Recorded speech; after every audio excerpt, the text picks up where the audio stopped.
Deniece Williams. Well, shall I take over? It's all yours, Jim. Well, good evening, everyone. This is the Lamb's virtual conversation. And what an honor to be looking at the face of Deniece Williams, whose voice has been a part of many, many lives for over 45 years. And as everyone knows, Deniece Williams has an extraordinary instrument and a career that has encompassed backup singing with great soul singers, and then a whole phase in which she joined that category of great soul singers and became a star and has sung so enduringly and marvelously well up until this day. Deniece Williams, what a joy. Oh my gosh, thank you so much. Oh my gosh, I can't even explain to you what seeing that video did. I have such a love for Johnny Mathis and such a love for what we were able to accomplish. I'm so honored with that, and so honored to be here speaking with you today as well. I have many questions to ask you. I'm going to start, though, by telling you that on March 22nd of this year, I was looking forward to seeing you at the Beacon Theater. And Yes. then the cruel hands of fate intervened. I think that right up until that time, you were booked solid. I know that you were on a cruise in February, I believe. Yes. We're also touring with this show with Dionne Warwick and Peebo Bryson before the axe fell. And my first question is, how are you managing away from singing for probably the longest period that you've been away from singing for decades? Well, I tell you, it has been different. You know, I tell people that we are living through a new normal for right now, and I'm looking forward to pressing the reset button. But on all of this. But I tell you what I've been doing, and what I am encouraging other people to do is to look at other things that we wanted to do. For a long period of time, I was saying, I need to finish my book, I need to finish my CD. I got some songs, but I need to finish my CD. And so I've been writing, and doing things that maybe if I had been touring and been on the road, I would not have been able to get to. I wouldn't have the space of time to sit and concentrate on trying to finish my book, trying to concentrate and make sure I had the right songs on this new project that I really wanted people to hear. Another thing that I've been working on is I had an idea that popped in my head about 2 years ago about, what would happen if Ella Fitzgerald, Sarah Vaughan, and Pearl Bailey happened to be in the same nightclub one night by accident and they didn't know that they were each going to be there. And so I pitched it to a friend of mine, a dear friend, one of my closest friend, who is one of the producers of Dear Evan Hansen. And he liked it. So we have now been working on a theater piece that we're hoping to tour next year called Live at the Crescendo Club with Ella Fitzgerald, Sarah Vaughan, and Pearl Bailey.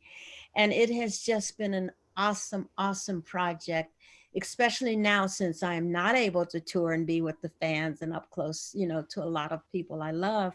I've been able to write, to get the music done, to get the theater piece moving. We've hired our director, which is Surette, um, out of uh, um, out of New York. We're going to be working with Surette, and Nambi Kelly is doing the writing. And we hired a music supervisor, Duff Peck, and we are looking to now go to get the performance rights. And so it's just been an incredible time to work on some other things that hopefully, God willing, we'll be able to jump into next year.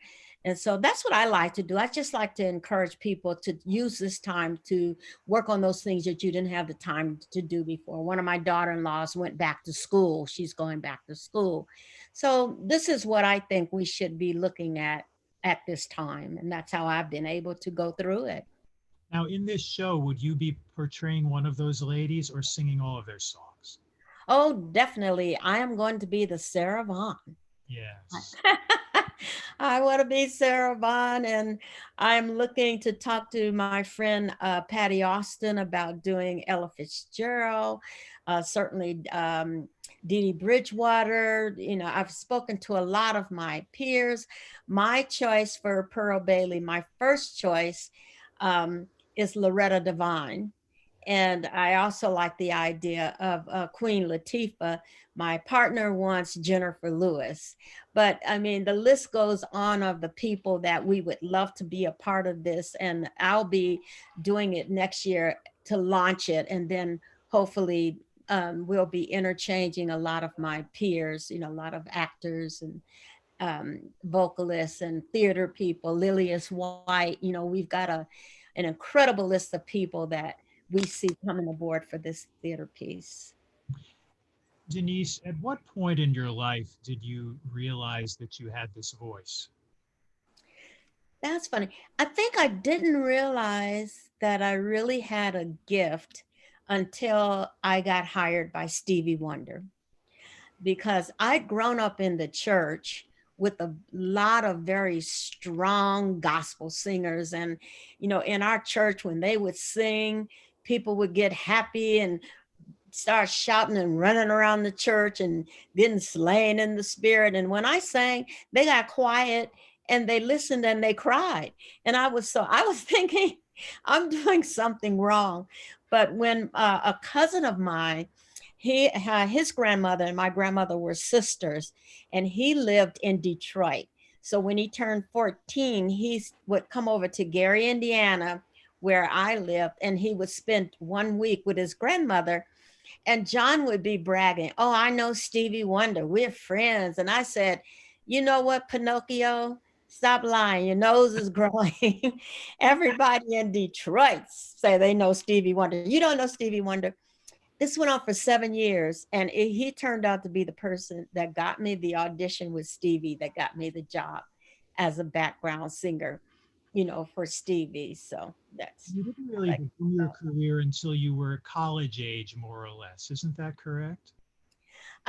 Yeah, well, you know, I wasn't really, well, I guess I was, because my math teacher owned a record store at home. And, you know, I would just sit in there because a lot of people would, you know, they would come in and out. And between customers, I would just put on Aretha Franklin or Gladys Knight or, you know, anybody, and I'd play their records and I'd be singing. So one day, my math teacher came into the back of the store through the storage room. I didn't know he was there, and I started singing. And he came out and he said, "I didn't know you could sing." And I said, "Well, if you went to church and you heard the choir, you would know that I could sing." I said, so he left. So he said, "Well, can I talk to your mom about a record deal?" I said, "Sure. If my mom says okay, I'm okay." And I did at that time sang with Toddling Town Records out of Chicago. And I started at 17 with the Wow. local record. And it was funny because there was another group in Gary, Indiana that had their first local record at the same time. And it was the Jackson Five. And I think their record was "You're a Big Boy Now, No More Daddy's Little Man." And so we were both, you know, doing our local thing. Now, at that point, did you become hell bent on becoming a star and making this your life, or were you just sort of going with it? You know, I didn't want to be a singer, you know, and basically a lot of that had to do with my religious background, because, you know, good Christian girls didn't sing anything but Christian and gospel music. And if you, you know, if you sang anything but that, you were gonna be on the weenie roast on the spigot on the way to hell. Catherine, you know what I'm talking about. And so, you know, you just did not sing any secular music. And I was trying to stay out of hell. I'm still trying to stay out of hell. That has not changed. But, you know, so I just didn't think I would do it. And I remember that the drummer for the Jacksons Five came over to me, my house one day, and he said, "We just got signed by Motown and we're moving to LA, to California, and we're going to be big stars. And what are you going to do?" I said, "I'm going to school and be a nurse." I'm going to school. My mama's a nurse. My grandmama was a nurse. I'm going to school. I'm going to be a nurse, and I'm gonna leave that other stuff to y'all. So I never ever. I am the biggest, the most surprised person that I ended up in the music business, and and I'm still here after 45 years. This was not my intent at all. But you know that what they say, we make plans, and then God has plans. And so there you have it. It's interesting, though. I believe your first Grammy Award was for a gospel song, wasn't it? Yes, it was. I would always do gospel on my secular projects for Columbia Records. They didn't like it, and we fell out a bunch about it, but I did it anyway. And when it turned out that the first nomination was for a gospel song, I was shocked. They were shocked, but I said, okay, you know, God's had his say. Nanny, nanny, nanny. Anyway. Can you read music? I read some music. I don't read as much as I should. I grew up in the high school band and an orchestra playing the flute. So for years, while I was on top of that, I read music. And every now and then I'll pull out the instrument for myself. But I don't read as much as I should, because I was training as much as I'd like to. So what that means is that you have great ears and you can pick things up very quickly. Obviously, it must be. Yeah, I think so. I mean, you only have to play something for me once, maybe twice at the most, and then for some reason, it just sticks in the mind. When we have these gifts that God gives us, and we just know that that's it. I wanted to be a nurse. He knew I need to be in the hospital. He knew I was supposed to yodel and use what I have and what I'm good at. But then you found yourself working with someone who knew everything about music, and that was Stevie. And I'm very curious to know the process of working with Stevie, being one of his singers. I'm sure that he had very specific ideas about what you should do and what he wanted to hear on stage. Well, Stevie was an incredible mentor, and my goodness, what a way to come into the music industry than to come, and be mentored and study under a genius, a Stevie Wonder. And he did have a lot of particular things that he liked, and I learned from him that I think the very first thing that I learned about being with Stevie was poetry plus music equals song. And I had been writing poetry in high school, but I didn't know or didn't have a formula. So basically, he taught me that formula. And Stevie also taught us to be quick on our feet, because we'd go out on stage and he'd say, okay, I'm going to do this song, that song. And then he'd get out there and get inspired and start writing a new song that the band or the singers knew. And we'd have to stand up there and ooh and all like we knew what we were talking about. The band had to play, and it taught me to be quick on my feet. It also taught me to go with the flow of creativity. I think that was one of the strongest things he taught me, that when you're in the flow of creativity, just go with it and feel it and express it. And I will always love him for that. Tell us about how the background vocal parts were worked out with Stevie.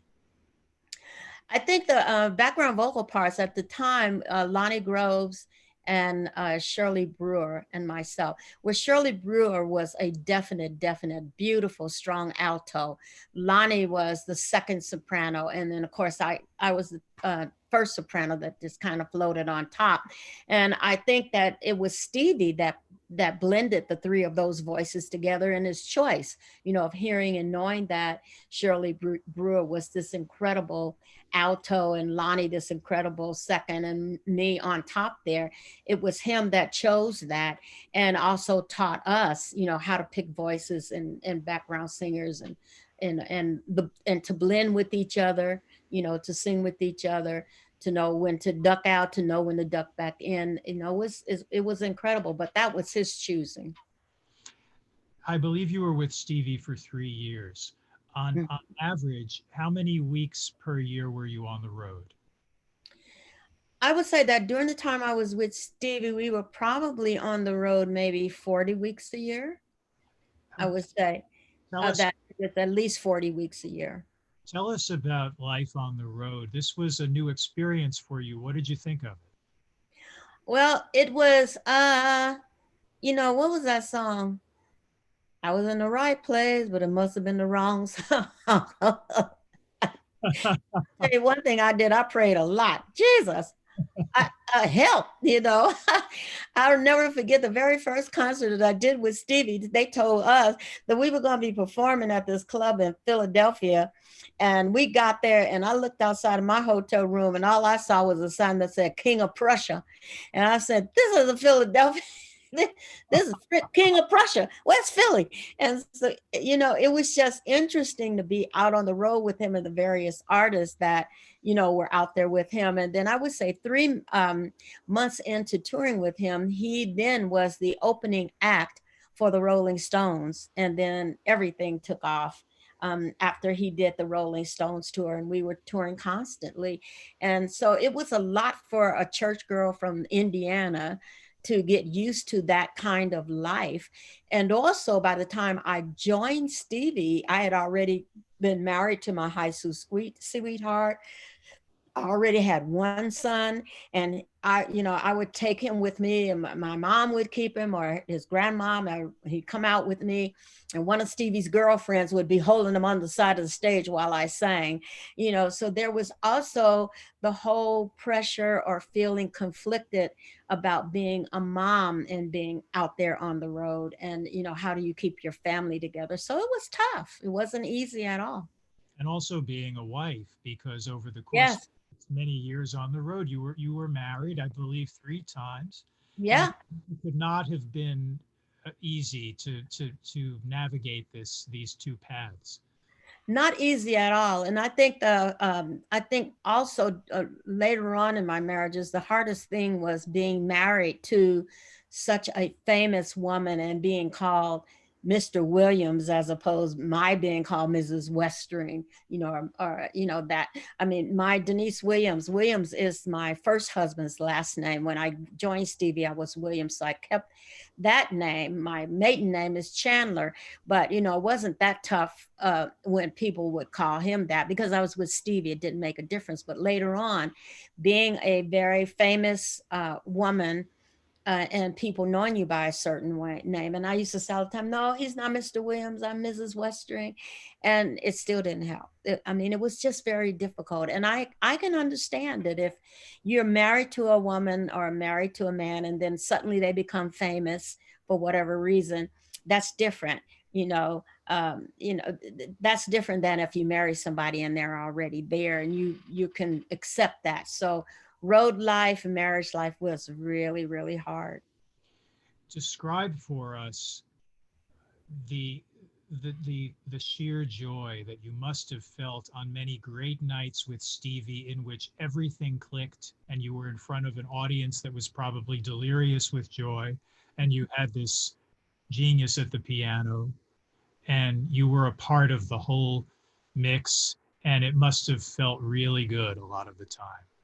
It felt incredible, because especially since I grew up feeling like I wasn't musically special compared to my cousins, and what they were able to do with church and churchmen. It felt incredible to be out there supporting him. All the time I was working with Stevie, I never saw myself as a solo artist, not at all. But the fact that he had earned the love and the respect of all of these thousands and thousands of people that wanted to come see him. And the fact that he would let us go out there and sing a song before him was just a tremendous, tremendous honor. And, I was there, but truly, the whole time I was there, I was thinking, I'm saving money. I'm going back to school to be a nurse. So, so you were not singing with Stevie and thinking, how can I be the star? Oh no. Oh Yeah. no, no, that wasn't my thought at all. I was glad to be on the stage supporting him and supporting this incredible genius that I grew up since 10 years old listening to and seeing on television. That was good for me. But my goal at that time with Stevie was to save enough money to go back to nursing school. But you mastered the art of background singing to the point where you became one of the first call women in that field. And you were on some very significant albums. For example, Feel Like Making Love with Roberta Flack. Yes, And I'm yes. curious to ask you about working with Roberta and what it was like to be in the studio with her.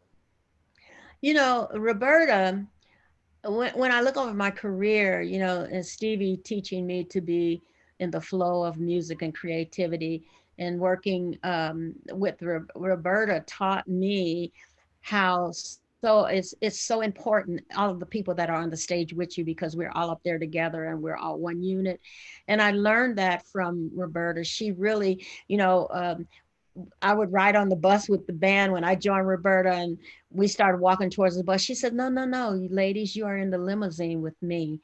And I will never forget that she taught us that each one of us is important to what we're doing, you know, bringing it out. There's no one person that is not important to that performance. And I really appreciated that in her. And she would always say to me, "So, Deniece, what are you going to do?" And I said, "I don't know, but it's going to be good. I don't know." And she would ask me that all the time. And at the time when she was asking me that, I had no idea what she was trying to tell me, you know, but I just used to say, "I don't know, but it's going to be good." And it turned out to be good. I forget, are you on the title track? Are you on Feel Like Making Love? Yes, I am. Do you have memories of of recording that particular song with Roberta? I really remember, what I remember is having so much respect for her, so much respect, because I was in there with some heavy hitter musicians, Ralph McDonald, you know, this whole band of New York players. And I was just in awe. I was in awe that she wanted me to, you know, sing a little bit and be a part, and just in awe of being in there with her. So I have memories. I have great memories. There's someone else I'd like to ask you about, and that's Minnie Riperton. Taken Hmm. us far too soon, Yeah. um, but a beautiful artist. Did you become friends with Minnie? Minnie and I became friends when Stevie was producing her project, Perfect Angel.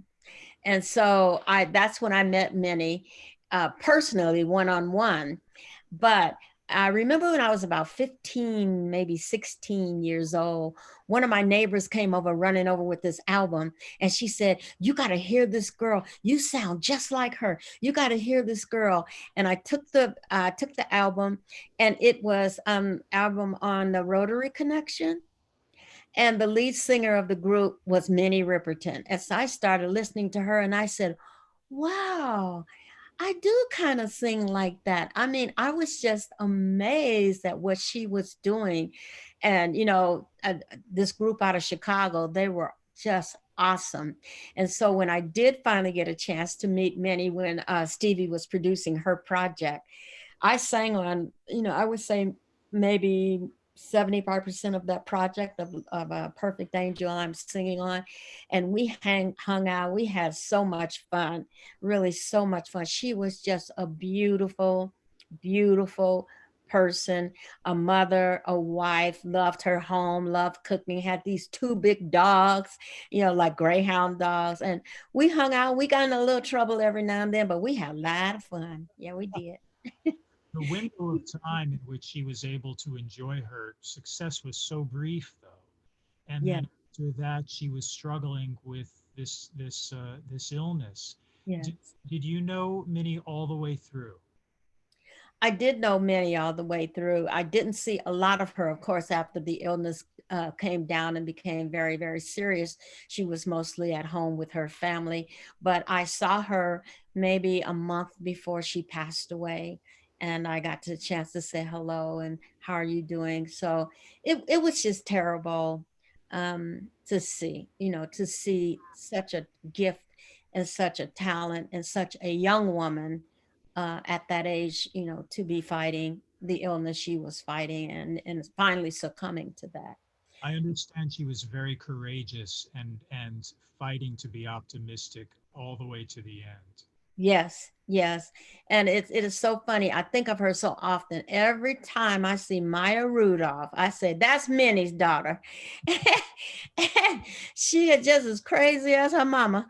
You know, I absolutely love it and love seeing that, you know, there is still a piece of Minnie around and giving us, continuing to give us joy. Yeah. What are some of the other great background singing gigs that you had in that period of time that not many people know about? Well, I sang with Vicky Carr for a very short period of time. And that was very interesting, because she would do American music and she would do Spanish music. She's speaking Spanish as well as English. So that was very interesting. And she was the one that took me to Las Vegas the very first time. So I love that. As far as touring is concerned, that was the only small group of that I toured with. But I got a chance to sing with some incredible people. I was playing about several months ago. I found a song that I did with a group called the Tubes. And the song was called Don't Touch Me There. I said, Lord, what was I thinking of? But, but it was fun, it was fun and listening to the Tubes and being introduced to some different music. That's I think the word around the roundedness of doing different types of music except only what you like is really educational and really beneficial. So yeah, Don't Touch Me There by the Tubes with Deniece Williams. What can I tell you? And then I sang with Wayne Shorter, you know, did a lot of things with him, and because we were on the same label together. So it was very interesting and very eclectic, with the people that I was able to work with. You said earlier that you read music a little bit, but only a little, and yet a Wayne Shorter project has got to be some tough music to sing, and yet you obviously aced it. It's like I said, I don't know. For me, if I hear it, you play it for me and you give me, one or two stabs at it and coach me, then I'm okay. And then after that, I think the thing that I'm worrying about is my timing and my pitch. I want to make sure that everything's perfect and correct much as it can be. And Wayne was no joke, but I enjoyed it. I mean, it was educational. I enjoyed it, and it was like I was studying under my teacher in with that project at that time. What took you off the road with Stevie? Uh Maurice White. One night when I was, when Wonderlove was performing before Stevie came out, we would choose every night what song we were going to play. And so that particular night, they said, "Oh, we're going to do Denice's song Free." I said, "Okay." So we went out there and we did Free, but on the front row was Maurice White, Verdine White, Philip Bailey, and their attorney. And so after that concert, the attorney came back. He says, "Yeah, we really, really like that song you sang. Who wrote that song?" I said, "Well, I did with Susse and Nathan, and that's our song." I said, "But I got a lot of songs, and guess what? I'll send them to you because Philip Bailey and I have the same octave, and Philip can sing these songs." So I sent them, a couple of days later, I sent them my little cassette with the 7 songs. About 2 months later, maybe 3 months, I got a call from the lawyer. He says, "Maurice White wants to meet with you." And I said, "Okay." And I get off the phone. "Yeah, gonna do the song. Yeah." And so I go to the meeting, and the meeting, Maurice says, "I just formed my own production company, Kalimba Productions, and I just signed this girls group called The Emotions, and I'm looking for a female artist, solo female artist, and I want to talk to you about that." I said, "What? Philip Bailey not gonna sing these songs?" He said, "No, you gotta sing the song." I said, mm-hmm. By that time I had 2 babies. I was like, "Oh no, that mean going, yeah."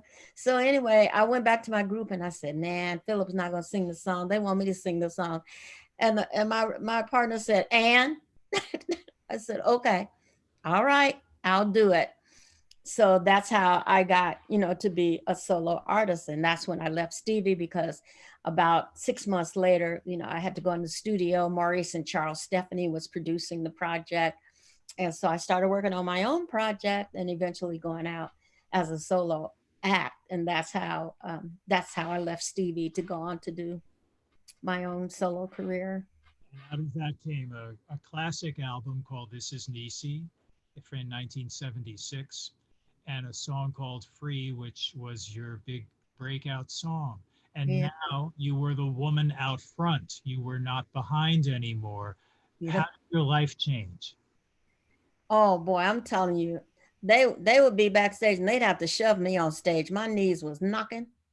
I did not, I mean, I was louder than the percussionist. I did not want to go. I was saying, please just, I don't think I can do it. And they would shove me out there.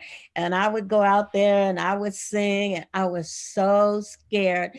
So Stevie called me one day. He said, Deniece, he said, the people love the song, the people love you. They come in to see you. It's like they coming in your living room. Just be comfortable and relax and just talk to them and sing to them. I said, okay.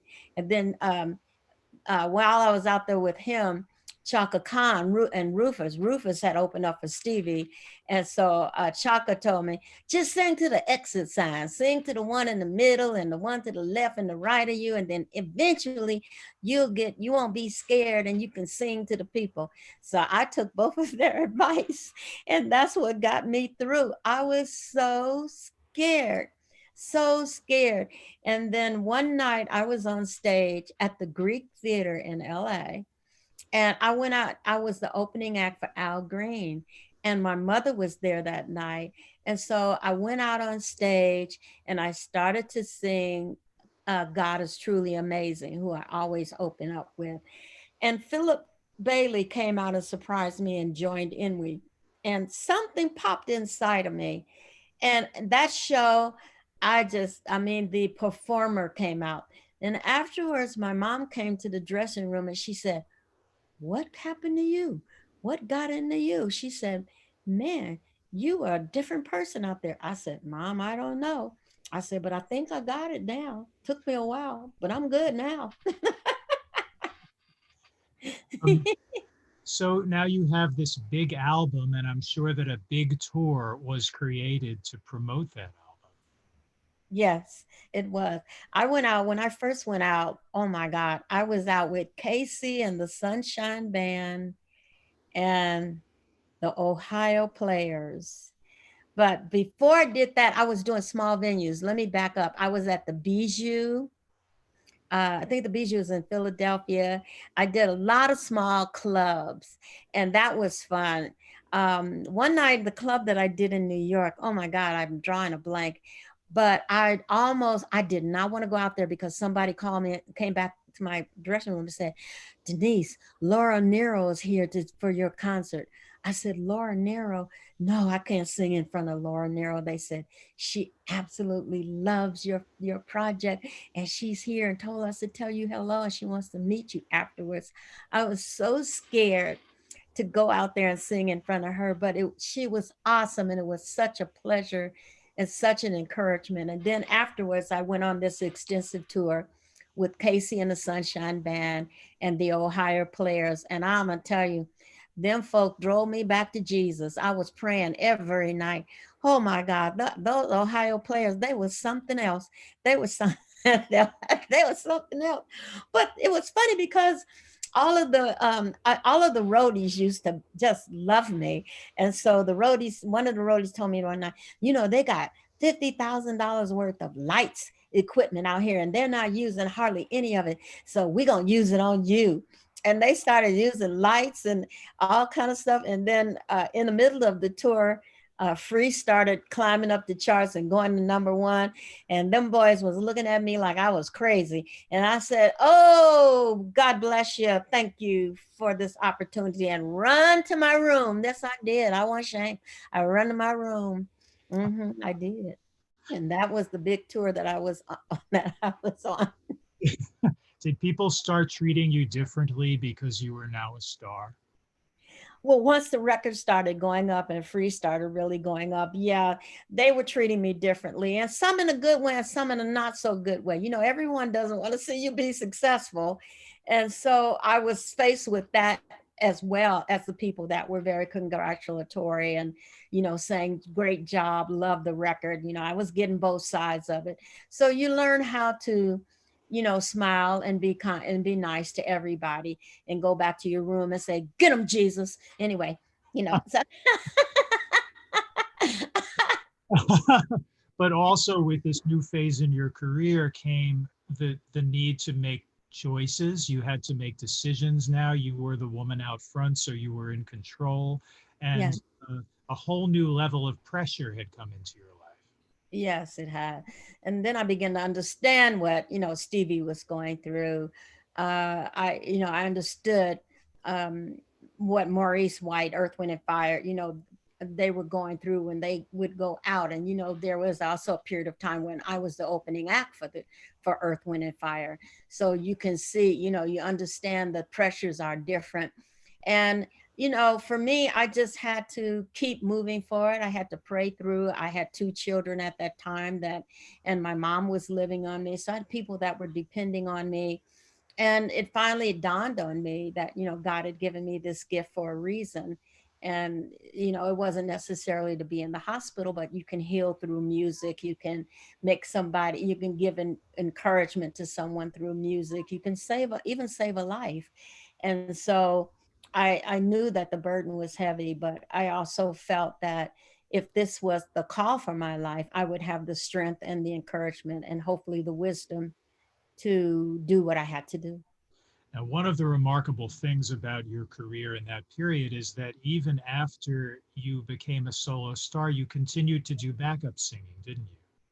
Oh yeah, I love being in the background. I love, backup singing. Now, there was a group of us that used to do backup singing, and we would have so much fun. It was me, Cheryl Lynn, Jennifer Holliday, Howard Hewitt, James Ingram, David Leslie, and Luther Vandross.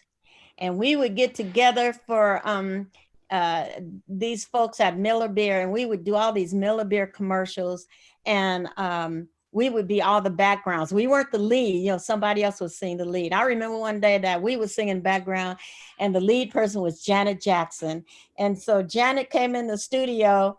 And I said, "Oh, girl, hey, home girl, how you doing?" I said, "Come on out here and sing with us." Janet said, "No, I can't stay. I'll be right back." And Luther said, "Deniece, that wasn't nice. You wasn't being nice when you did that." And I said, "Well, we all out here together. We all to sing together." So anyway, we used to have so much fun doing that. It was wonderful to keep, and we would get together mainly, it wasn't for the money, although we made money, but it was mainly for the, coming together with your peers and keeping our chops up. And Roberta called you back. You did Blue Lights in the Basement with Roberta during this period. Yes, yes. And I mean, it was great. And also with Roberta, Al Green and I did Lift Every Voice and Sing. And so Roberta was on that. It was so good to see her. Patty Austin was on it. Melba Moore was on it, and just the fact that we could all still get together and sing, with each other didn't make any difference who was out front. We just loved singing together. Yeah. You had never studied singing formally, had you? No, no. I learned singing pitch tone, singing with others in the church choir. That's my cousin was the musical director, and he was my teacher growing up. We couldn't afford vocal lessons or anything like that. I did finally get some vocal training when I joined Stevie. Stevie was sending us to this vocal coach, Seth Riggs. And Seth was just doing everybody, Barbara Streisand, Stevie, Michael Jackson. They were all going to Seth's house. Yeah, and so I went over there once or twice, and he would give us our tape, and we, studied tape. The third time he asked me to come in, he said, "Can you come over and talk?" I said, "Okay." So I go in, and it's he and his wife, and he said, "We really love your voice. We really love what, how you sing. And we think you have the potential to be an incredible classical singer." And I looked at Seth. I said, "Seth, Mrs. Seth, thank you so much for thinking about me." I said, "But what I know of those classical singers is you got to be fat and 40 before you make some money."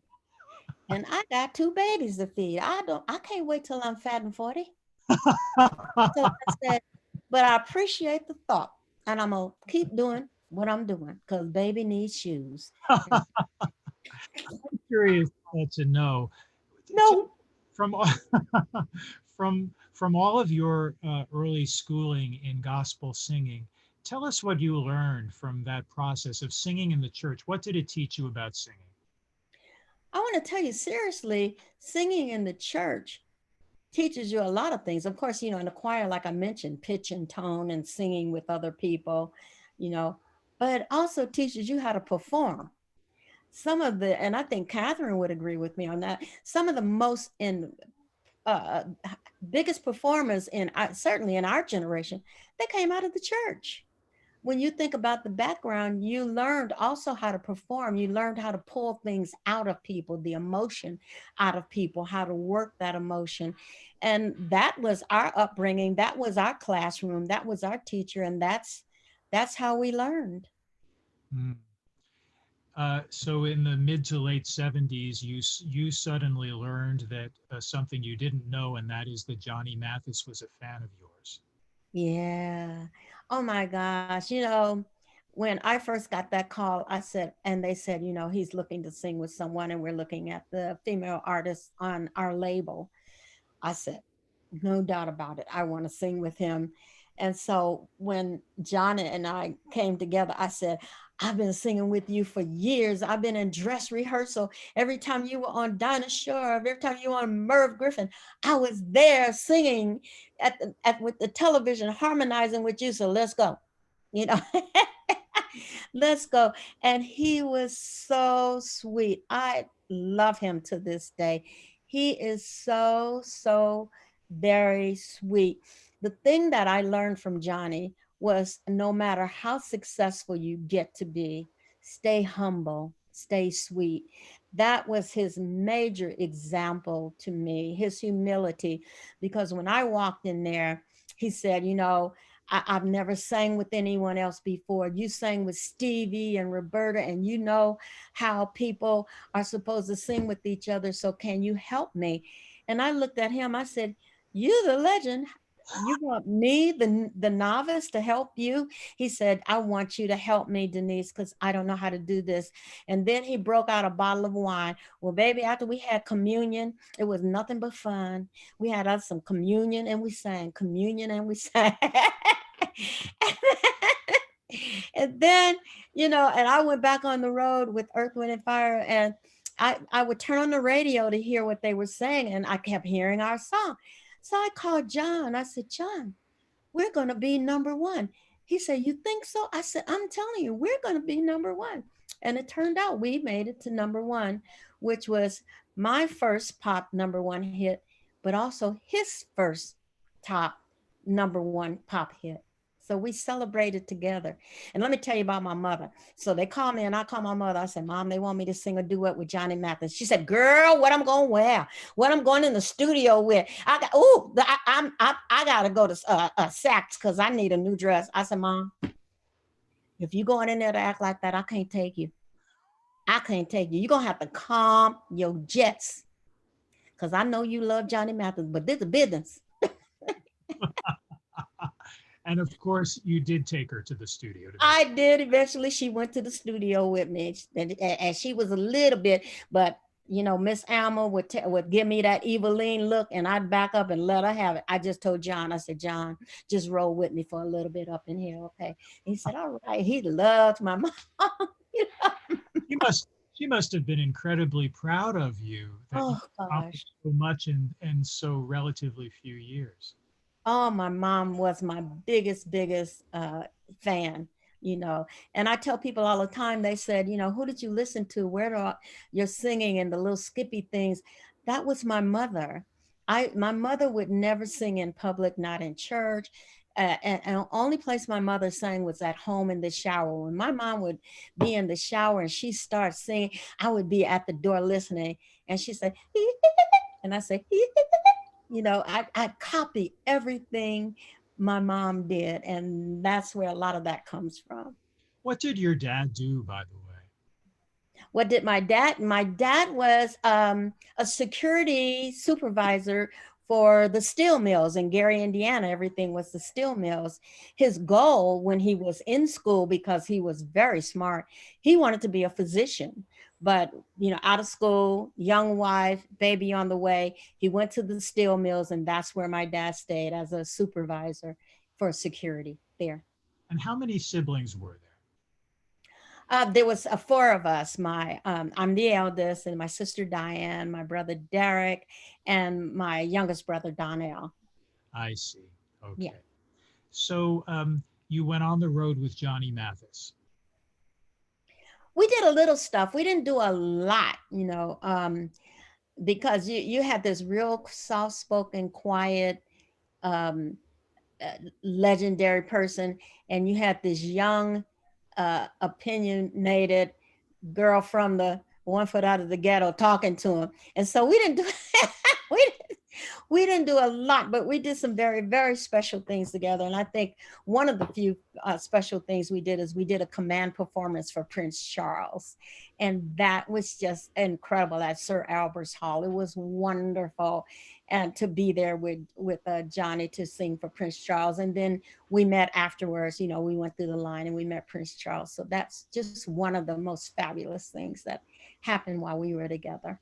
Was any other members of the royal family there? Just Prince Charles at this time. It was his request.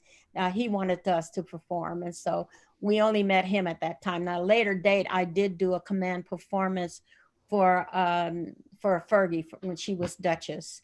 And I did a command performance for her. They did a play called The Hunting of the Snark. And I was the beaver. And the gentleman that designed her wedding gown, designed my costume, had me in 4-inch heels. And, it was Julian Lennon and John Hurt and so many incredible other stars, that were there. And I remember at the end with her, we were going through receiving line, but she was like 5, 6 people away. But those 4-inch heels were getting on my nerves. So Catherine, I took them off. And so when she got to me, I said, I am so sorry, but those shoes hurt. But I will bow. And I did. I did my little curtsy. I said, I was so happy to meet you, but not in them shoes. Yep. Mm-hmm. By the 1980s, where were you living? 1980s, I think I was in Seattle, Washington for part of it. Yeah, I was up in Seattle during the 1980s. My husband was from Tacoma, Washington, so we moved up to Washington to be close to his family. It was beautiful there, just too gray and too wet, but it was beautiful. Were you able to carve out a lot of home time in between shows? I was. By that time, I'd had my third son, and I was pregnant with my fourth son. So I wasn't doing a lot at that time. I was really at home being wife and mommy, and it was good. Quite enjoying it. I don't mind being wife and mommy. But it's remarkable how your career then entered a whole other big phase, which was Mhm. your Grammy winning phase that happened because of that gospel song. You said Yeah. earlier that you had to fight it through. Yes. Because and I understood it. Columbia was spending a lot of money on me to make me this R&B pop star, and all of a sudden here I was demanding and forcing them to be a part of my gospel music, and they just didn't want to be a part of that. And I understood that, but I also said to them, if people are going to get a total overview of who I am as an artist, who I am as a singer, and who I am as a person, then I have to give them the gospel music as well. I'm not trying to do a full, do more than just one song. I'm just doing the one song, and I hope you guys will allow me to do this. But they weren't happy with me with that decision. But every time that something came out and I had a hit, which means I was making money for them, they said, well, we better leave her alone because she makes money for us, so we're gonna leave her alone. So that was how those conversations would end. And I was just really shocked at how the Christian gospel artists took to me, a community, I should say, took to me because they did not really accept a lot of secular artists at all into their community. And yet their arms were open to me and they supported me by, continually put me up for gospel music. And it was just very interesting. Um, Even in the decision that I had to make in 1984 when Let's Hear It for the Boy had a bunch of Grammy nominations, and yet I chose to sing in the gospel segment of the Grammys. And it was twofold. I really did want to sing in the gospel section of the Grammys, but the other thing is that it was Tina Turner's year. And I love Tina Turner and her story that we saw, how her marriage was, the career. And I felt it was Tina's turn to have her moment at that time, and that there would be other moments for me. So I said, I just want, I'll take, if you have anything in the gospel section, I'll take it. And they said, oh, we only have a minute and a half, in the gospel section. I said, okay, I'll take it. And I ended up singing God is Truly Amazing, a cappella. And I got, I think, the only standing ovation that night. I said, okay, all right, God, heard you, did it. Thank you. But the song they'd wanted you to sing was a hit anyway. Yes. Yeah. And it turned out incredible. And like I said, I've always loved Tina Turner and felt so bad about everything that she'd gone through. And then when she did What's Love Got to Do with It, I was one of the first ones to join in and jam with her. So it's like, okay, it's her moment. Let's have her moment. And now it's about to be a Deniece Williams moment. Did you ever meet Aretha? I did. I did meet Aretha. And I have on the YouTube, my YouTube channel, I do diva stories. I don't know if you've ever seen on my diva stories. And I tell the story of me and Aretha because Aretha and I were at a certain gala together, and we were all performing, and she was sitting outside on backstage about to go on, and I saw her and I met her and I introduced myself, and I said, Aretha, we live right down the street from each other. I heard we're very close, and I said, I live on this street. She said, I live on this street. I said, yeah, we're only no more than 5-7 minutes away from each other. And so she said, okay. So we exchanged numbers, and then 2 years go by. James, 2 years go by. Magda, 2 years. Okay. 2 years, Catherine. And all of a sudden I get this call, phone rings, and I answer the phone, and I said, hello. And she said, hey, this is Aretha. I said, who? She said, this is Aretha. I said, I said, oh my God, how are you doing? It's so good to hear your voice. I said, what's going on? She said, do you like the fights? And I lied. I said, yeah. And she said, well, my boy, Tommy Hearns, is coming into town and he's fighting tomorrow night. And my husband, he's in New York and he took out security guards. He said, and I don't have nobody to go to the fight with me. Will you go to the fight with me?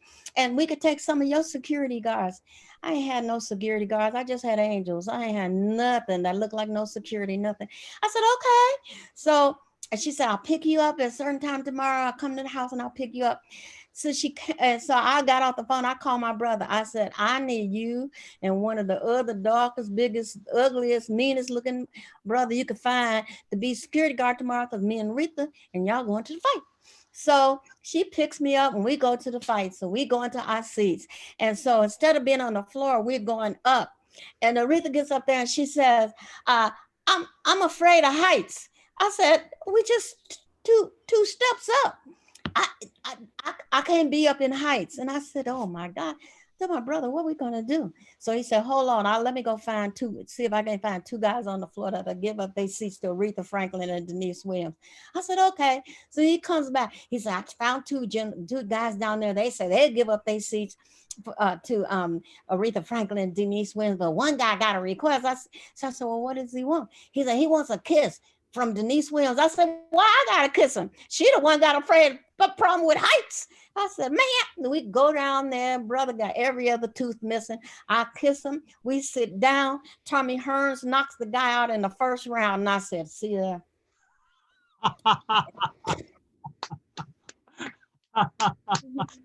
That's my Aretha Franklin story.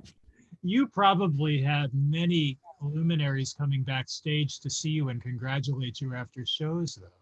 Oh yeah. Oh, we hang out. Even other acts that are on the show, we all hang out backstage because it's family. When you're there with the people and you've heard their music and they've heard your music and we've grown up listening to each other, it's family and it's a joy to meet them. It's just a joy, just a joy for me. Yeah. Well, give us an example of somebody who showed up backstage after one of your shows who absolutely blew you away. I think probably the first person that came to my mind, oh gosh, I see his face. Um, I was singing in London and he came backstage, and I hate to have these senior moments where I can't think of his name. He had this he sang Shaft. Catherine, who am I talking about? He sang Shaft. Isaac Hayes. Isaac Hayes was standing backstage when I got off the stage from doing a concert in London, and he told me, he said, nobody sounds like you. He said, that one song you sang, he said, that must have been a heck of an experience in your life. He said, because everybody felt that. He said, we all felt all the songs. He said, but that one, oh my God. And I was just so incredibly happy to, is that me? I was so incredibly happy to hear my son. I'm gonna black his eye. Anyway, but it was just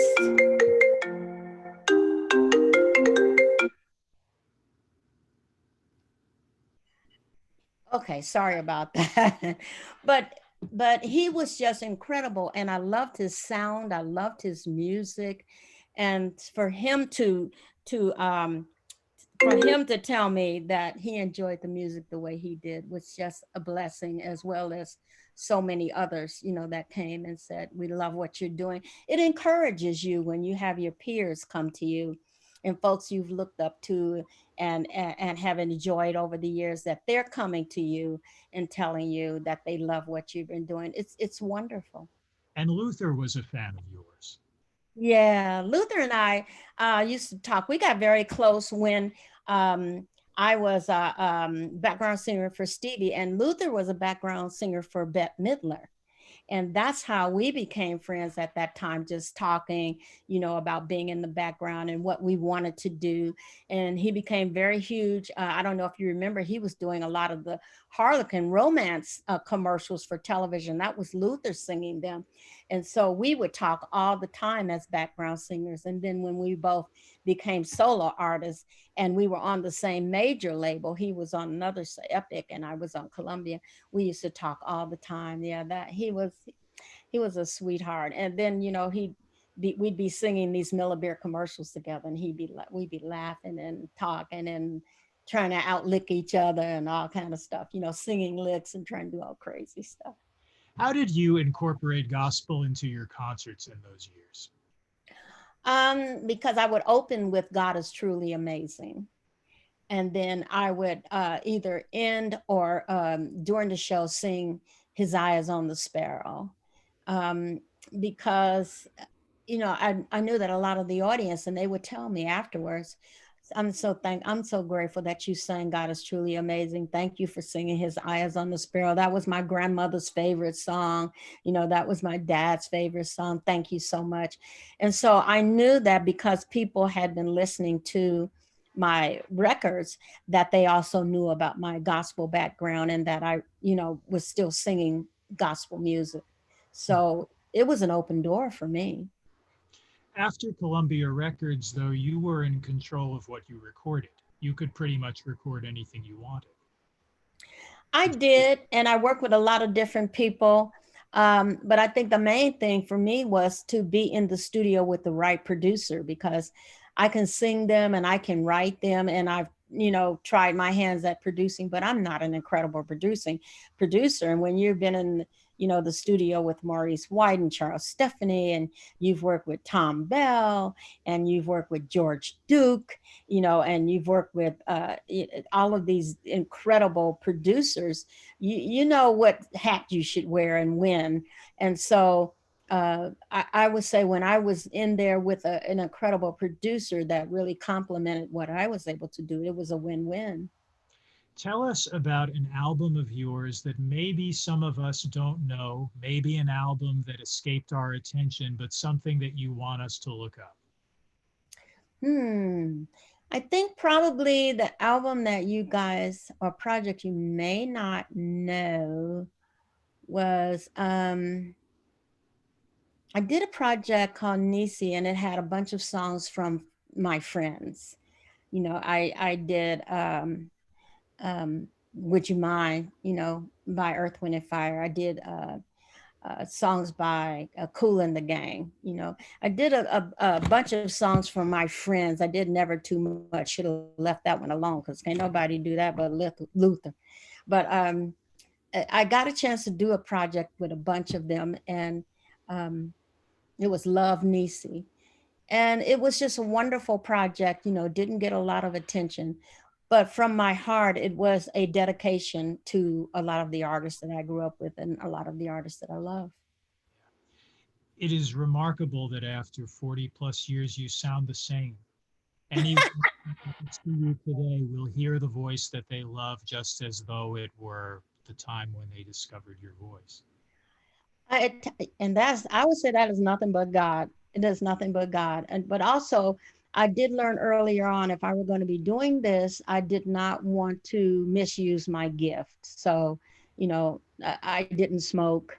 I cannot tell you that I didn't drink because I love my stuff. I do. I love communion, and I have communion on stage, and I tell them I'm having me a little communion. I don't have no bread with it, but I'm having some communion while we visit with each other. Now there you go. All right, so I'm thinking about having my own bottle of communion made, the Black Butterfly by Deniece Williams, and we can all have some communion.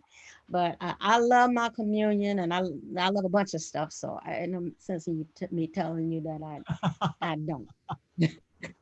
Uh, do you still enjoy the road? I slowed down quite a bit, and had a schedule that was very manageable for me. And so I do, because when I get out there and I get in front of people, and you're giving love and you're feeling this immense love come back to you. I enjoy that. I really do enjoy that. And that's probably been one of the things I've missed the most during this pandemic, of not being able to get out there in front of the audience and get in front of people and really, enjoy ourselves and have this great time. Deniece, we've been living for years in popular music. This is an age when non-singers can be made to sound like singers because Hmm. all of the technical resources that can take someone who can't literally who cannot sing and make that person sound like a singer, especially auto tune. And I'm curious to know, as a singer with such a great natural gift, one that you were given and then worked on for decades to bring it to the point where it now remains, what do you think of singers who need things like auto tune? I think that they better hope that they never have a Milli Vanilli moment. That's what I hope. That was an example of what happens when you're not being real. And I felt so bad for them that night, especially for the young man that decided he couldn't live any longer because of that. But if any of that breaks down, they're in trouble. They will not be able to go on. They will have to dismiss themselves and run off stage, just like those guys did when the tape stopped.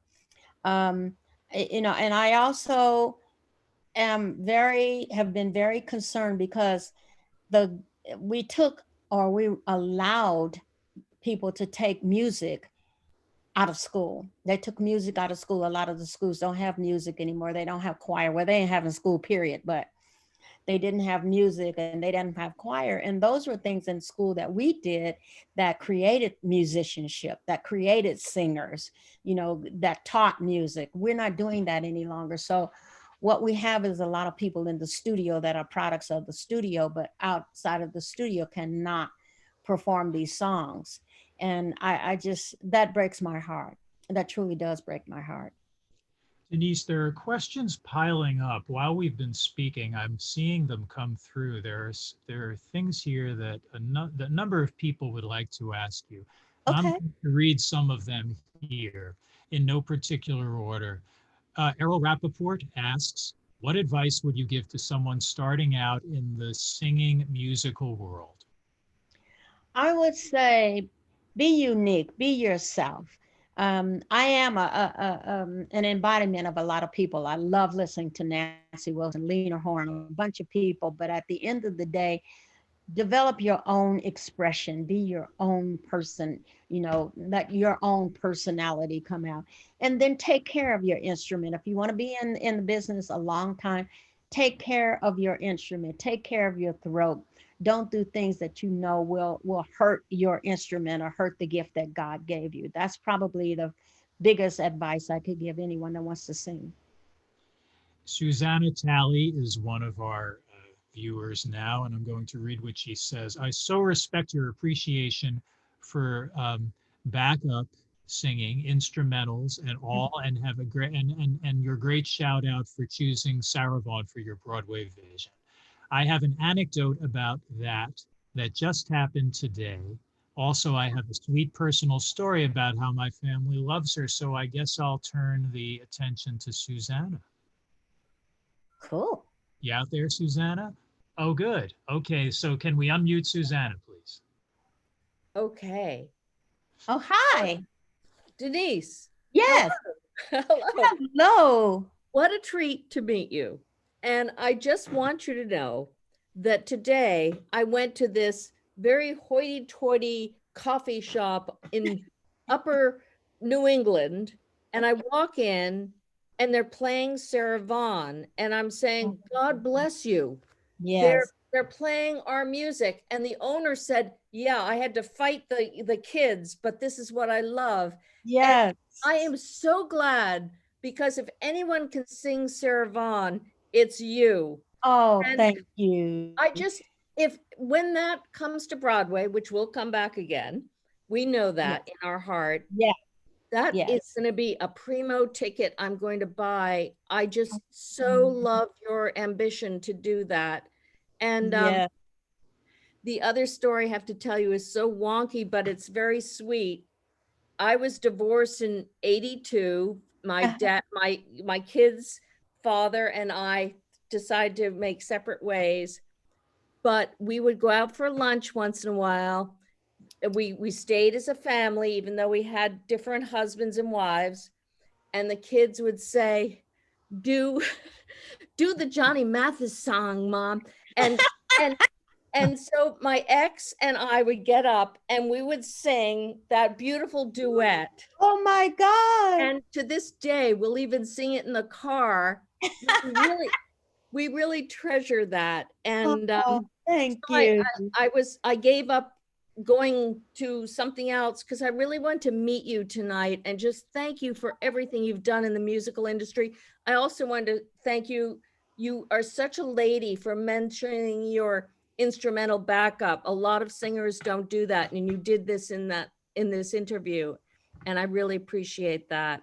Oh, Susan, thank you. I appreciate you. I do. And hopefully we can meet face to face when this is over next year, when the tour is up and running. Hopefully, God. I would love it. And my two daughters will be with me because they'll say, Mom, this is Deniece. This is the woman you've been parodying for years. Because even it's been since '82, and still once in a while when we get together, they'll sing the song together. So because it did show that a marriage had some wonkiness to it, but it showed that there was still some love there, and that's what they love about it. Yes, so well, good. Thank then you so much when we get together, we'll sing it. When it's we really cool. We'll do a group sing song. There you go. Susan, I think you have a couple of other questions. You asked if Deniece could record one song Oh, as a yeah, for yeah, voice and taste in music. What song would it be? right. If I could record one song for what To It, was the yourself if, off in everything that you do so well. yeah, one song that I could record? that could, that could be your emblematic song that could go down in history as your finest rendition of a song or something like that. Oh, wow. I never thought of that. But you know, one song I would love to sing after one of my favorite artists, and I think it would be something that people will listen from her and from me for a long time, is I'd like to do a rendition of Nancy Wilson's Guess Who I Saw Today. Oh, love it. Love I it. would like to do that. Love it. Okay, I'm gonna put that in my little diary here. Okay, all right. Thanks, Suzanne. And now I would like us to, Magda, before we get to your question, Catherine has something to say to you, and I don't want to paraphrase Catherine Russell. So Catherine, you pose the question or the comment yourself, please. Can we unmute Catherine? It's not a question, it's a comment, but this is, I've been looking forward to this evening, Oh, just to meet you and to hear your stories and just the respect that you have for backup singing, and because I learned a lot in the studio from the people that Luther sang with, all those folks, and it's just such a joy, and I just wanted to say that your song "Free" was really an anthem for women, when it came out. And whenever people would hear that song, man, first of all, it sounds great. And you and the track, and that's a song that no one else can really cover but you. One else could really cover that. And they can't deliver it and sing it the way you did. And people just stop and dance, whenever we hear that, you yes, just got to stop what you're doing. And yeah. so just thank you for your music and your wisdom and your open heart. I just really appreciate you. Thank you. Oh, thank you so much. Thank you so much. So maybe we'll get a chance to do a little something, something together one day. Wouldn't that be something? Oops. Well, anyway, okay. So Leslie Middlebrook Moore has a question, and I think we kind of covered this before, but I'll ask it again, and that is, did you ever consider opera, because you most certainly have the pipes for it? I did, as I said earlier, I did. Well, I never considered it, but Seth Riggs, who was the vocal coach for Stevie and for us during the time I was with him, did consider me for classical music. I just never thought that I would have the patience to really, really do it, and that it would take a long time to be successful in that field. And that's why I did not pursue it. But certainly, it's an incredible genre of music. And you never know, it's not over till it's over. Maybe one day I will get an opportunity to do a classical Yeah. piece. So I didn't hear that. I didn't hear that before, so I'm sorry. But Oh, hi. I'm saying that we talked earlier about classical music for me. And when I was a background singer with Stevie, we had a vocal coach, Seth Riggs, who also thought that my octaves with my range and my voice, that I could oh do yeah, classical music. And so he did want to train me in that. But at the time, my thought was, oh, that's going to take a lot of years, a lot of patience, a lot of mhm. discipline. And I I was knew of already him. a mom. I knew of that Yeah. teacher, Seth. He was rather famous, certain Oh, areas. Yeah. anybody in the industry that was anything as far as singing was concerned was going to Seth. And so it was such pure and true honor that he and his wife even considered and saw that in me and wanted to help me to get into that arena as well. Wonderful. Thank you. You're welcome. Thank you. Magda, it's your turn now. Can we unmute Magda? I can't hear her. Magda? No. Oh, Oh, there she is. Hey. Okay, could you talk a little bit about your new piece, the new songs you're singing? The new project is called Gemini, and the single that's out now is entitled "When You Love Somebody." And it was I have to blame I put the blame on God again, because I was saying I'm through. I'm not going to record anymore. I don't feel like writing. I don't feel like doing anything. And my son Kevin and I were in Los Angeles, and we were taking meetings. And so he said, Mom, we got one more meeting. I want to meet with a friend of mine that I went to high school with, who is now a producer and a songwriter. And I have a friend that I'm going to see if he can't help. And I said, okay. So we stopped by the studio, and we stopped by to see Emil Gatos. And so Emil and Kevin, hugged, and he hugged me, and I went in the corner, and they had their meeting. After the meeting, Emil said, Miss Williams, I love your voice. I always love your voice. And I've got some tracks. He said, would you listen to one of the tracks and tell me, what you hear? And so he played me the first track, and I didn't hear anything. And so I said, that's nice, but that's not me. And then he played me the second track. And, I started saying, oh, okay. When you love somebody, and we dance, and we dance, and we dance. I said, okay, push the red button. I had something. So and we put the track down. A week later, he sent me the track. He asked me for some lyrics. So I sent him some lyrics. He sent me some lyrics. The third week, he sent the track back to me, and it had someone else was doing the vocal. And he said, but I really want to hear you sing it. So I sang it. I went back in and I sang it. And about a month later, I played it for my cousin and her kids and her grandkids, and they're all dancing and they love the song. So I said to Mill, wait a minute. I said, maybe we got something. He said, I told you we got something, Miss Williams. And so I said, you know what? I think I'll just be my own record label and put it out. And so I put it out, and it's just been tremendous to see what's happening with that. And then I'm so excited. I'm finishing up Gemini, which is the project, because I have gospel, pop, jazz, and R&B on this project. So you're getting a pretty full spectrum of me.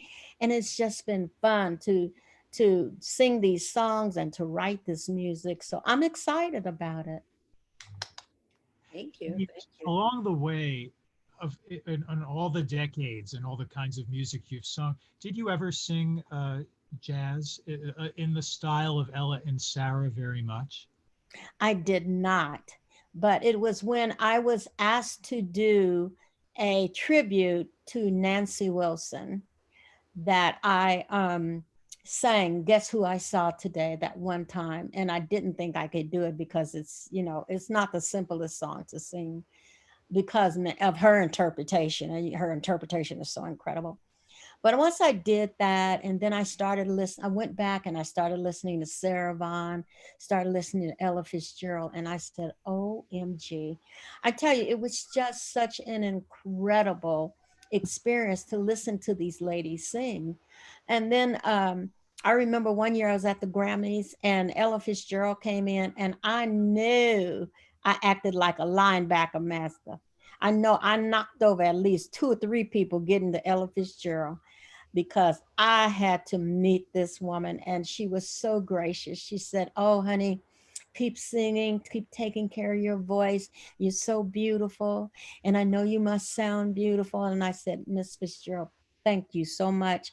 And I tell you, I was about to kiss the bunion. I loved her so much. I mean, just her voice, just the incredible gift that she had.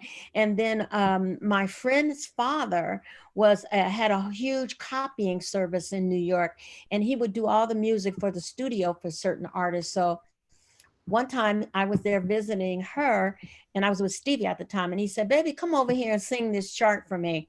And I said, oh, okay. I said, you got to play a little bit. Let me see. So he played a little bit. And so I started to sing it. And the chart was for Sarah Vaughan. I said, I can't sing this chart. This is for Sarah Vaughan. He said, yes, you can. And so I sang this chart, which they were going to do a couple of days later for Sarah Vaughan. And so my friend Sephra came to New York. She called me. She said, I'm on my way to LA because I'm going to have dinner with Sarah Vaughan at her house. I said, you got to take me. You got to take me. And she did. I went over to Sarah Vaughan's house. She lived only 4 blocks away from my house. And so we went over to Sarah's house. She cooked dinner for me. I sat at her feet and I just listened. I did not open my mouth. I just sat there and soaked in the greatness and different things that she was saying. And it was one of the most incredible moments of my life. And so, you know, just listening to these people, and certainly Susanna has given me even more encouragement to make sure that everything's on point and on tight so that we honor these women and the incredible influence and change that they made to the music industry. Well, speaking of women who deserve to be honored, we haven't even begun to get into all of the songs that when you start to sing them in concert, and I've seen this, people just go, ah. So now I guess you're at a point in your career when you can look back over these decades and you really have a sense of what you have meant to people. You know, it's just been incredible that when I start to sing these songs, you know, James, there's a lot of times the people are singing so loud I can barely hear myself. They are singing the songs with me, and it's just amazing, and it's just been such an honor to see them love this music of mine so much, because I never saw it coming, but yet we are related to each other through the music and through the experience, you know, that has come through and from with the music. And so it's just incredible. But like you said, after God is amazing and after I've had my communion, they be taking over the concert. No. Deniece, I think I speak on behalf of everyone watching now when I say thank you. Thank Oh, you these last many years and for all the moments that you've given us that are close to our hearts. There are a lot more to come. And I yeah. use the word enduring to describe your voice and your career. And boy, have you earned the word enduring. Oh, thank you. So we still got a lot to do, and I'm excited. So watch for me. I would like to thank on behalf of the Lambs, James, you did a wonderful job, and Denise Yeah. for being our guest, and to have Catherine Russell in the audience is like an Oh my extra God, just special. incredible, very special. And Extra thank you so much, James. I mean, this has been wonderful. I've enjoyed, you know, speaking with you and spending this time with you. Catherine, I look forward to when we can have a one-on-one. Susanna, you keep up with me, because when we come in, we do that play. I'm expecting to see you and your family so we can sing Too Much, Too Little, Too Late. Okay. We're waiting for you in New York, Deniece. Come back Yes. soon. Yes, All we'll do it. get together, and you'll come to. Hopefully, we could host you at the Lambs. You'll come over and have Oh, lunch. that'd be lovely. So we'll. That'd be lovely. Invite me, invite me. Oh, you're all. Of course, James. We'll have a special evening for Denise. Hey, thanks. Yay. Thank you, Jen. Thank you, Mark. Thank you, Mark. Okay. Okay. Bye bye, Magda, you guys. Have a great evening. God bless you. Magda, you want to tell everybody what's coming up? Yes. Next week, we have Jeffrey Jones, who's been in a lot of movies. And you'll see he should be very interesting. And we have some other very interesting people coming up. Thank you again, and good night, everyone. Good night, everyone. All right, Thank you you. guys. Bye bye. Thank you, Deniece. Bye bye.